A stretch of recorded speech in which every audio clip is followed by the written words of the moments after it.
तीर्थास्पदं दिवविरञ्जनुतं तरेण्यम् वेत्यार्तियं प्रणतपालभवाब्धिपोतं वन्दे महापुरुषते चरणारविन्दम्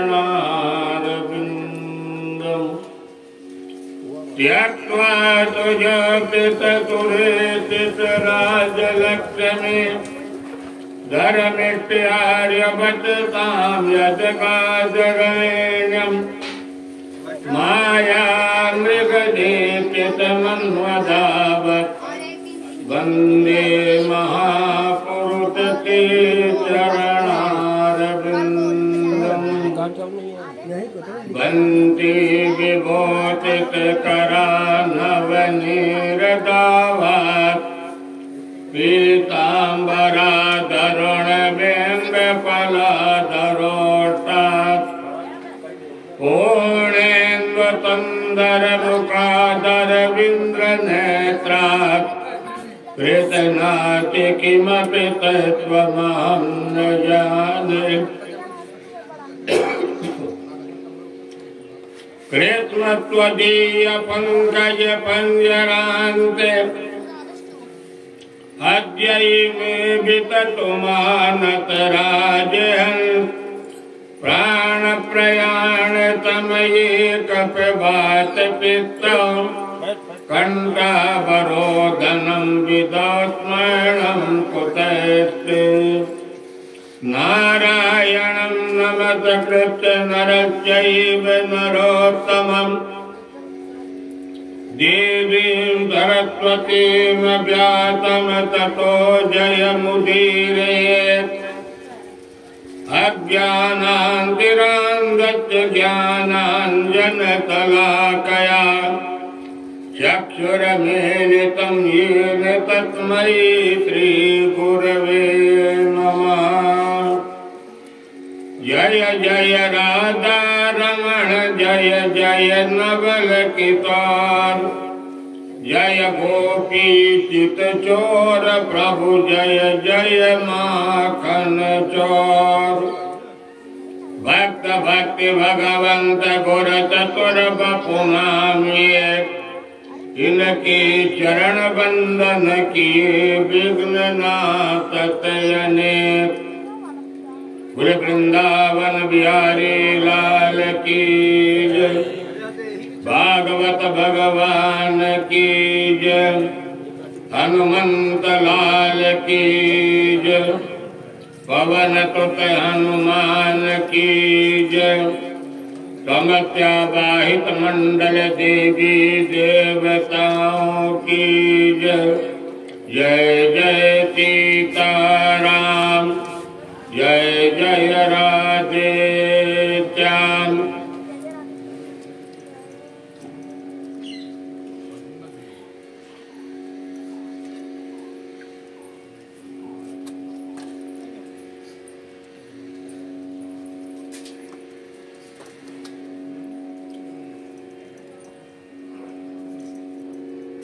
परापर परब्रह्म अकारण बहुवाले भक्तवान से प्रवत पर अभिनंदित पीताम्बरधारी बालकृष्ण कृपा अपने तिवारी परिवार में श्रीमद् भागवत सप्ताह ज्ञान यज्ञ आज चतुर्थ दिवस पर भगवान की अनेक चरित्रों का वर्णन करते हुए सायंकालीन भगवान कृष्ण के जन्मोत्सव की कथाएं होंगी। आज भगवान के अपने भक्त परिवार के तरफ से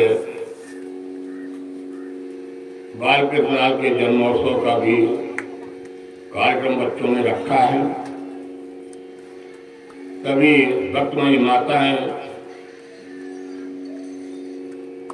एवं अनुरागी बंधु भक्त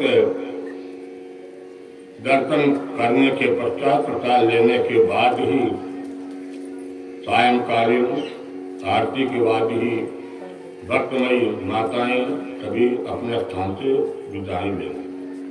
बोलिए बोले राधे श्याम की जय।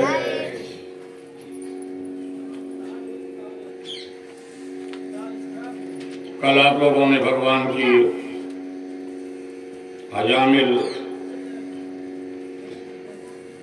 उपाख्यान का वर्णन सुना।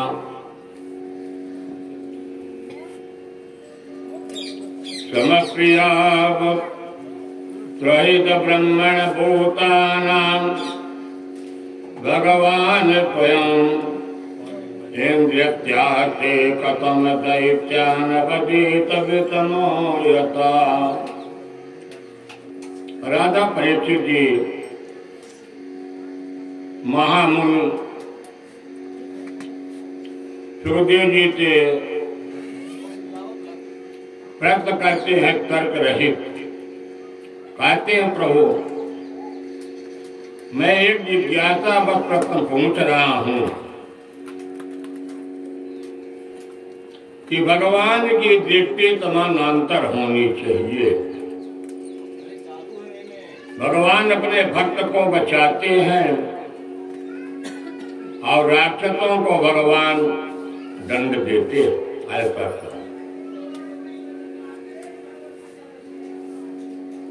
महामुद्र देव जी राजा परीक्षित के जब इस प्रश्न को सुनते हैं, महामुनि परिव्राजक सुखदेव जी राजा परीक्षित को समझाते हुए कहते हैं, राजन न तो प्रभु किसी को मारते हैं और न प्रभु किसी को बचाते हैं। वह प्रभु के नेत्र में सब बराबर होते हैं।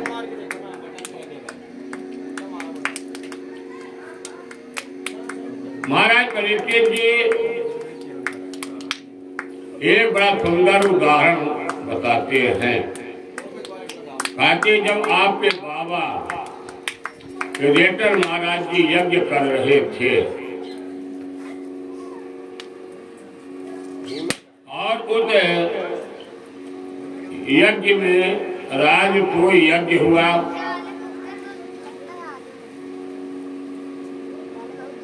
राजसूय यज्ञ में प्रथम विवाद हुआ कि प्रथम पूजा किसकी किया जाए। तो वहां पर जो बैठे हुए संत ऋषि मुनि सभी ने कहते हैं कि राजसूय यज्ञ में भगवान द्वारिकाधीश की पूजा किया जाए। करुण सभा के बीच में बैठा हुआ शिषपाल था और शिषपाल की एक नहीं 3 जन्मांतर से भगवान की विवाद चल रहा है। वह भगवान के विरोध कर देता है। वो अर्जुन प्राण बल्लभ भगवान कृष्ण सभी बैठे हैं। गदाधारी भीमसेन जैसे व्यक्ति पर भगवान के युद्ध में जब शिषपाल ने विरोध किया, गाली देना शुरू किया तो भगवान सबको शांति कर देते। कहते भाई गाली तो मुझे दे रहा तो आप लोग क्यों परेशान हैं। भगवान के उस वचन को सुनकर तभी शांति बना लेते हैं। यहाँ पर महामुनि सुखदेव जी राजा परीक्षित को समझाते हैं, भगवान के भक्ति की बड़ी विचित्र गतियां होती हैं। हर व्यक्ति अपने मोक्ष की कामना करता है। कोई अपना सखा मान के करता है,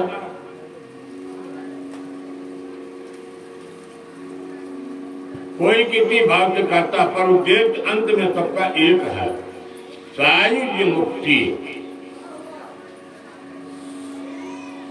यहां तक सुखदेव जी कहते हैं, राजन परीक्षित जो दैत्य भगवान की प्रार्थना करते हैं दैत्य लोग जो भगवान की तपस्या करते हैं वे सबसे ज्यादा शारीरिक मुक्ति की कामना करते हैं।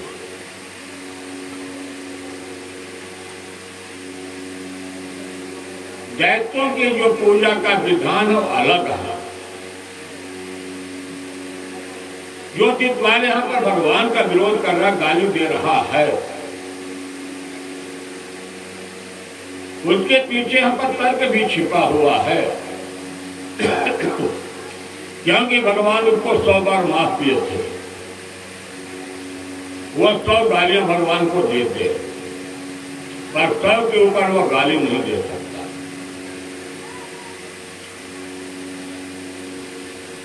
अरुण सभा में बैठे हुए सभी लोग अपने मन को व्यथित रूप से देखते हैं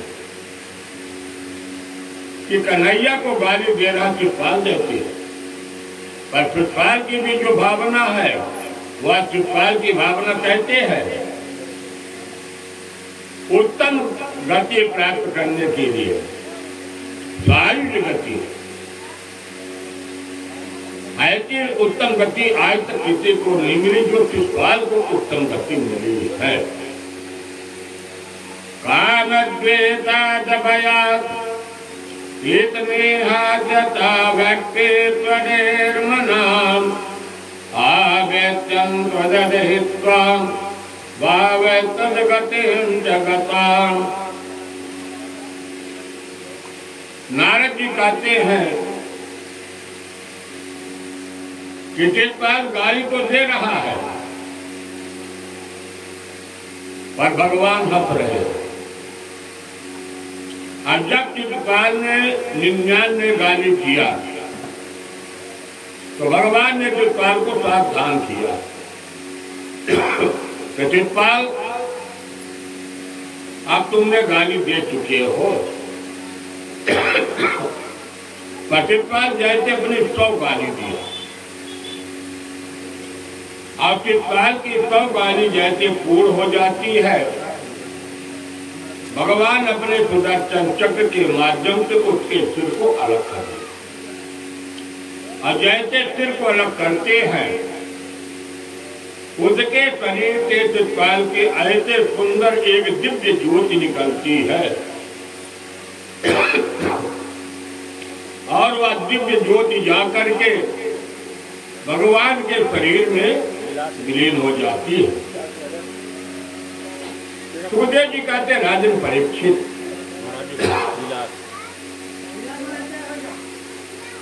सभी के विधान अलग अलग बताते हैं। परीक्षित जी को सुखदेव जी शंका का समाधान कर देते हैं। कोई व्यक्ति भगवान को सखा मान करके करता है,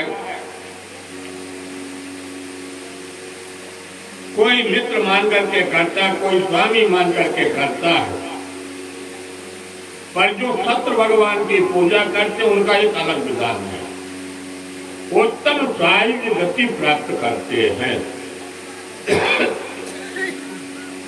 और देखते देखते भगवान के जो शरीर से ज्योति निकलती है वह शरीर में जाकर के भगवान के विलय हो जाती है। राजा परीक्षित को सुखदेव जी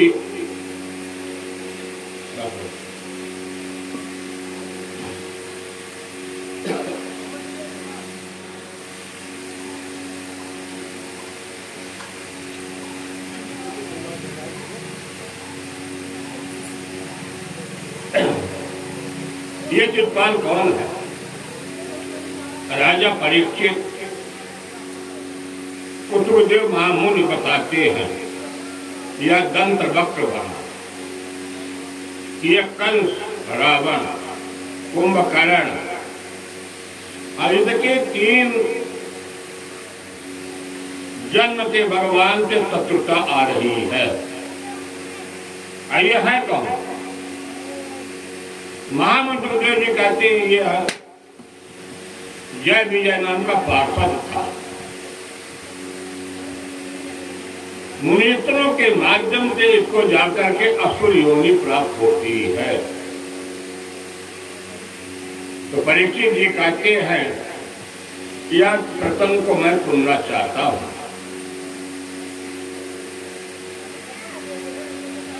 महाराज परीक्षित जी बड़े विस्तार से इस कथा को आज महान परीक्षित जी को सुनाते हैं। सुखदेव जी कहते राजन परीक्षित, ये जो शिवपाल था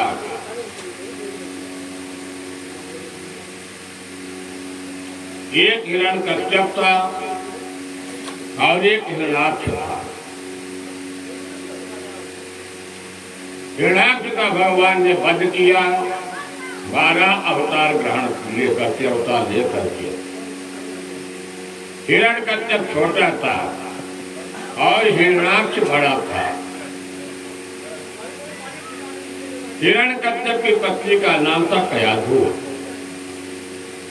कयाधु के 3 पुत्र हुए और चौथे पुत्र भी गर्भ में हैं, भक्त प्रहलाद।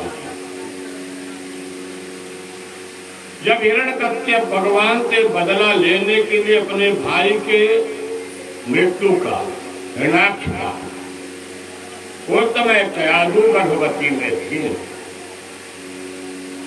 जब मंदराचल पर्वत पर चला जाता तपस्या करने के लिए हिरण्यकश्यप, उसी समय जब इंद्र को पता चलता कि समय कयाधु महारानी अपने आश्रम में अकेले रह रही हैं, इंद्र आकर के कयाधु महारानी को बंदी बना लिया और बंदी बना करके अपने लोक को लेकर के इंद्र चल दिया, अपने स्थान को लेकर चल दिया। रास्ते में देवर्षि नारद जी मिल गए। नारद जी ने समझाया, इंद्र यदि आपकी दुश्मनी है तो हिरण्यकश्यप से है, कयाधु से नहीं है। और दूसरी बात, आपको कयाधु महारानी को इस तरह से घसीटते में बंदी बना करके नहीं ले जाना चाहिए। एक नारी के अबला का अपमान बताया गया है। और दूसरी बात, इसको आप दंड भी नहीं दे सकते, क्योंकि इसके गर्भ में भगवान नारायण के परम भक्त प्रहलाद जी पल रहे हैं। इंद्र ने कयाधु को मुक्ति दिलवा दिया। कयाधु को मुक्ति दिलवाने के बाद अपने आश्रम में लेके चले आए। सुखदेव जी बताते हैं, नोदिग्न चित्तो व्यचना नेतते प्रिय श्रुते तुझे गुणे व्यावसुकम दातेन्द्रिय प्राण शरीरधि सदा प्रशांत कामो रहिता सुरो सुरा। यहाँ पर परीक्षित जी बताते हैं सुखदेव जी कि जिस समय देवर्षि नारद जी ने भगवान के नवदा भक्ति का वर्णन करते थे, कयाधु तो अपने पति के मोह में खोई रहती थी, परंतु जो गर्भ में जीव पल रहे थे भक्त प्रहलाद जी देवर्षि नारद के दिए हुए उपदेश को, नवदा भक्ति को उन्होंने श्रवण कर लिया। माँ के गर्भावस्था में, माँ के गर्भावस्था में जब नवदा भक्ति को उन्होंने श्रवण कर लिया, समय आया, समय आने पर भक्त प्रहलाद जी का जन्म हुआ। और जब इधर हिरण्यकश्यप मंदराचल पर्वत पर जाकर तपस्या किया, ब्रह्मा जी को प्रसन्न किया और ब्रह्मा जी से वरदान भी ले लिया, बदले की भावना से वरदान लिया। वरदान भी बड़ा विचित्र लिया था कि मेरी मृत्यु न हो, अजर अमर बन के मैं मृत्यु लोक में हूं। ब्रह्मा जी ने भी आशीर्वाद दे दिया कि जाओ मृत्यु लोक में तुम अजर अमर बन के रहोगे। पर सूर्य जी कहते राजन परीक्षित, जब इस जीव का संबंध प्रभु के चरणों में जाकर के जुड़ जाता है, वह जीव छटपटाता है। जैसे अच्छा भूख और प्यास लग जाए गर्मी के महीने में, तो शीतल जल की अपेक्षा होती है कि शीतल जल मिल जाए और प्यास समाप्त हो जाए। ठीक इसी प्रकार से भक्तों की भी गति विचित्र होती है। भक्त का जब कनेक्शन भगवान के चरणों में जुड़ जाता है, तो वह भक्त रात दिन छटपटाता है कि प्रभु से कब मिलन होगा, इधर सांसारिक जीवन से कब मुक्ति मिलेगी। ऐसे हमारे भक्त प्रहलाद जी, धीरे धीरे भक्त प्रहलाद जी बड़े हो गए। जब भक्त प्रहलाद जी बड़े हो गए तो पिताजी ने गुरुकुल में भेज देते हैं बच्चे को पढ़ने के लिए। हमारे यहाँ जो पहले गुरुकुल था तो आश्रम चला करते थे। बड़े बड़े जो हमारे यहाँ आश्रमों में ऋषि मुनि थे, तो ऋषि मुनि हमारे आश्रमों में बच्चों को शिक्षा देते थे। बड़े बड़े राजा इत्यादि थे, आश्रमों की व्यवस्था करते थे, बालकों की वहां पर पढ़ते थे, उनकी आवास भोजन ये सब व्यवस्थाएं चला करती। भक्त प्रहलाद जी को स्कूल में एडमिशन दिलवा दिया गया, आश्रम रूपी स्कूल में। गुरु जी का नाम है शुक्राचार्य जी के दो पुत्र हैं, एक का नाम है संग, दूसरे का नाम है अकर्म।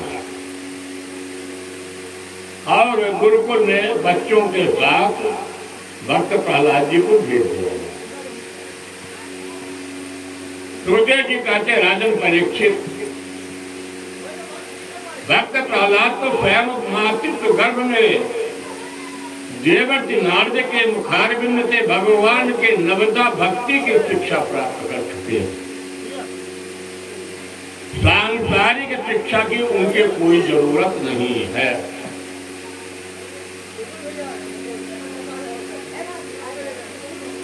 पिताजी आश्रम में भेजे, गुरु जी ने पढ़ाना शुरू किया। सूर्य जी कहते परीक्षित, एक बार कनेक्शन फिट हो जाता है, फिट के चरित्र में इतनी वैशिष्टता है, ऐसे पकड़ता है कि जैसे चुंबक लोहे को पकड़ता छोड़ता नहीं है। इसी प्रकार के यह मन भी भगवान के चरणार बिंद में जुड़ जाता है, वो छोड़ता नहीं। भक्त प्रहलाद जी की ही गति। गुरु जी पाठ कुछ पढ़ाए, पर भक्त प्रहलाद के जीवन में वह पाठ आने जाने वाला नहीं। एक दिन भक्त प्रहलाद जी अपने पिताजी को जब बुलाते हैं कि गुरु जी वो आपको क्या क्या पाठ पढ़ाए, आपका जो होमवर्क है वो होमवर्क कैसा है।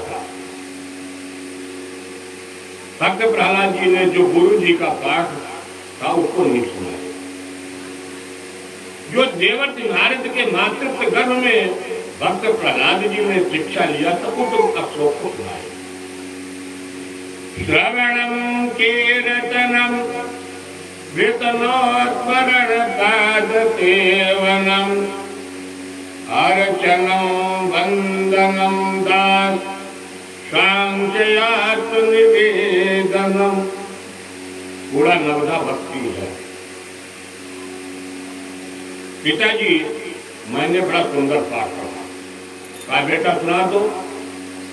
कहते पिताजी जीवन में यही समझो कि जिनका नारायण के चरणों में भक्ति लग जाती है, और वह भक्ति 9 प्रकार की होती है, जिसको कहते नवधा भक्ति। तो पहली भक्ति क्या है? श्रवण।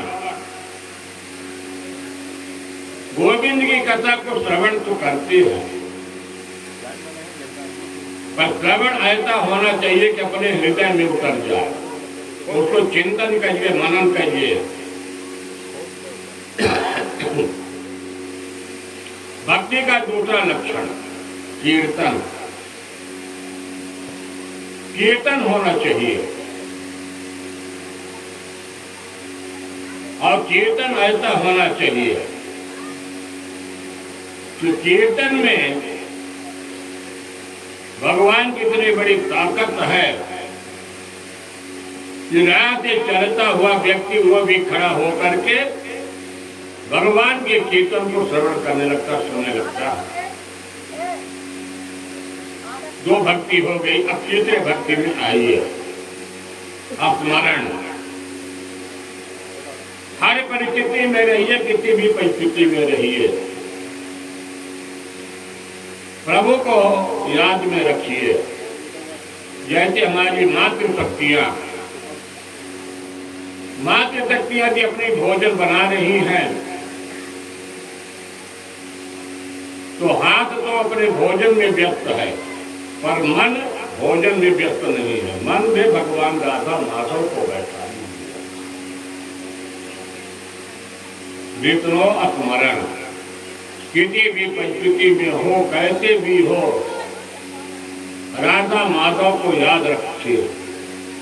फिर पाद सेवन, अर्चन और वंदन, दास और आत्मीय नवधा भक्ति भगवान के लिए सरल।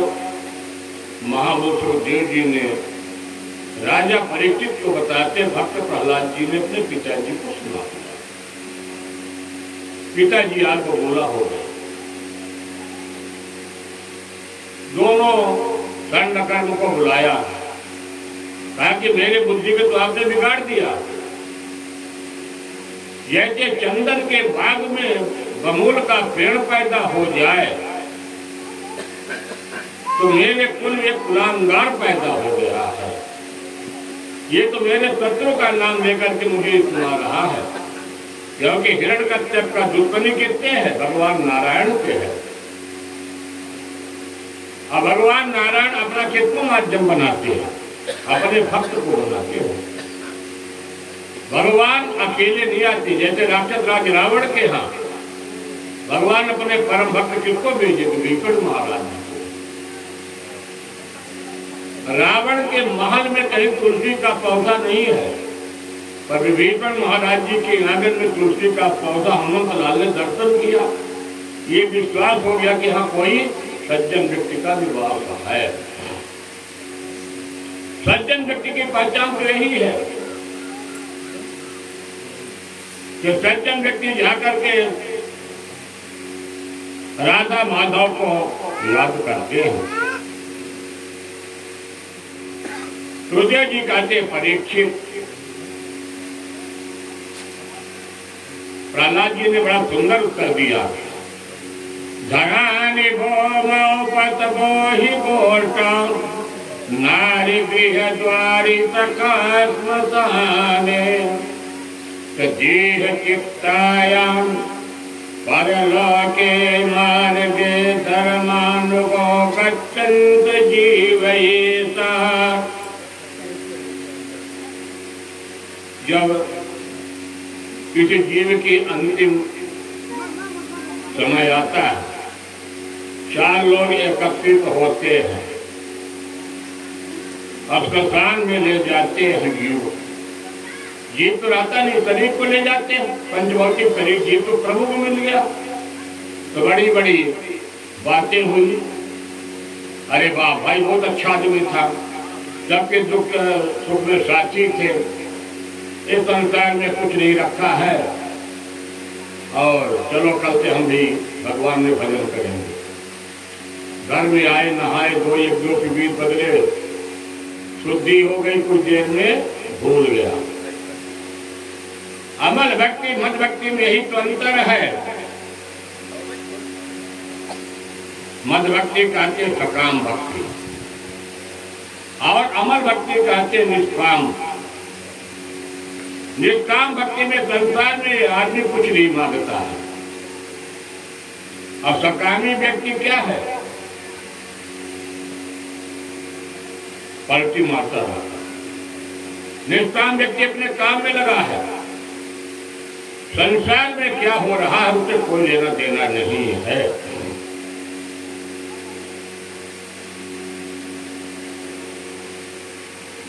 सुखदेव जी कहते राजन परीक्षित,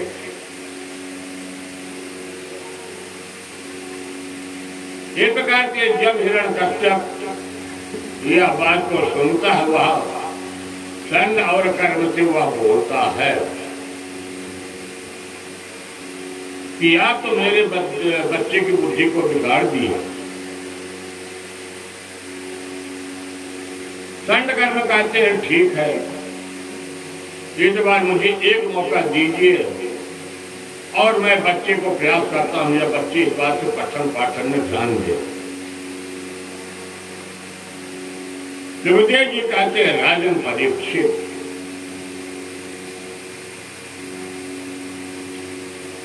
एक बार गुरुकुल में जो गुरु जी थे प्रहलाद जी को टाइप करके उनके लिए शिक्षा दीक्षा में प्रयास करते हैं। आज भक्त प्रहलाद जी ने बड़ा सुंदर उत्तर दिया। भक्त प्रहलाद जी ने सुंदर उत्तर देते हैं कि भक्त प्रहलाद जी शिक्षा कहाँ मिला? मातृत्व गर्भ में। तो गुरती के यंद बहिर कर लेखा, एक न तो नहीं एक न देखा। भक्त प्रहलाद जी बता दिए कि गुरु जी मैं शिक्षा कहाँ पाया? मातृत्व गर्भ में। तो मातृत्व गर्भ किसको दिखाई देता है? वो किसी को नहीं दिखाई देता। तो जो सुनाया, अब जीत के लिए सुनाया, वो तो भूल गए क्योंकि वह मोह में भूल गए। पर उसके बीच में जो तीसरा जीव पल रहा है, जिसके तो संसार में कोई ध्यान नहीं देता है, वही व्यक्ति मैं हूं। तो मैं खुद नवधा भक्ति को मैंने मातृत्व गर्भ में प्राप्त करके और श्रवण करके मनन करके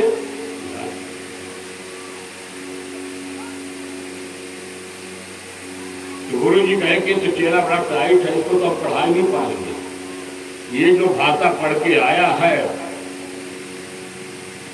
यहाँ पर कबीर दास भी बड़ा सुंदर वर्णन करते हैं। मैं नर तारांच न लख और तुम्हें कली लख्या सुजान, कपड़ कुरान बौरा भया सैने राज्यो नहीं रहमान।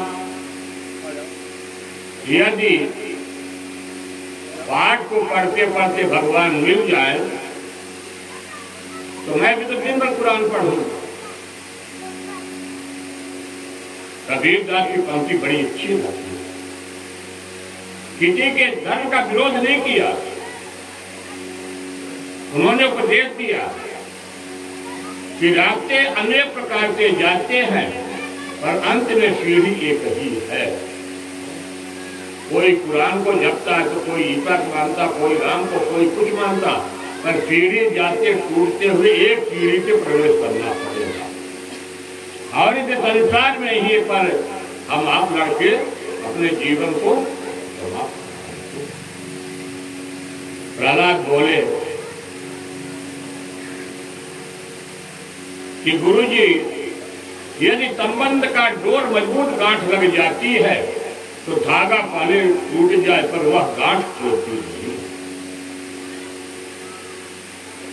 आज भक्त प्रहलाद का जो संबंध प्रभु के चरणों में जुड़ चुका है वह धागा की गांठ खोलने वाली नहीं है। चाहे गुरु जी जितना भी भक्त प्रहलाद को नाना प्रकार की यातनाएं दिया जाता है, पर भक्त प्रहलाद की रक्षा करने वाले भगवान नारायण स्वयं। भक्त प्रहलाद उन यातनाओं को सहन कर लेते हैं। हाथी के पैरों के नीचे भी आते बड़े बड़े भगवान के जो शिव जी के गण है वो भी तब रक्षा करते हैं। अपने बहन होलिका को लास्ट में बुलाएंगे, नाना प्रकार से यात्रा किया पर उनको कोई अंतर नहीं पा। एक दिन भक्त प्रहलाद गुरुकुल में दोपहर के समय बैठे हैं और दोपहर के समय बैठ करके अपने बच्चों को बुलाया। कहा मित्र मंडली तो एकत्रित किया अपने गुरुकुल आश्रम में फील्ड में, जैसे बच्चे दोपहर में खेलते हैं। कहा बच्चों एक काम करो, आज तुम लोगों को हम इतना बढ़िया पाठ पढ़ाऊंगा कि जो पाठ से भवसागर की मुक्ति देने वाला, दोनों लोग को देने वाला। ये जो गुरु जी का पाठ है वो सही तरीके का पाठ नहीं है। आज भगवान के मित्र मंडली एकत्रित तो हुई, कोई अपने हाथ में थाली उठा के लाया, कोई ताली लिया, कोई चीज लिया। अब जब गुरु जी अपने विश्राम कक्ष में गए तो यहाँ भक्त प्रहलाद जी अपनी आज अलग से क्लास लगा दिया। चलिए हम लोग भी एक लाइन में भगवान का क्लास लगा लें। श्रीमन्नारायण नारायण नारायण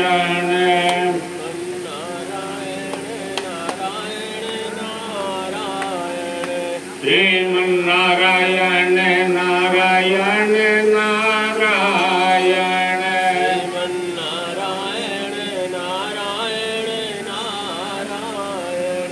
लक्ष्मी नारायण नारायण नारायण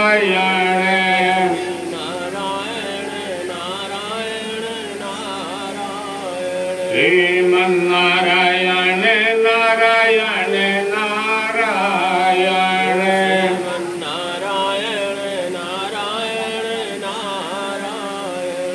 लक्ष्मी नारायण नारायण नारायण लक्ष्मी नारायण नारायण नारायण। बोले नारायण भगवान की हो। और ऐसे भक्त प्रहलाद क्लास लगाए कि पिताजी के कान में आवाज पहुंच गई दोपहर सोते समय कि हमारे गुरुकुल में तो हमारे शत्रु का नाम का उच्चारण हो रहा है। आकाश मंडल में आज देवर्षि नारद जी सभी को लेकर एकत्रित हो गए। चलो बढ़िया, सभी लोग बढ़िया भगवान के कीर्तन करो। आज भक्त प्रहलाद जी हमको मौका दे रहे हैं।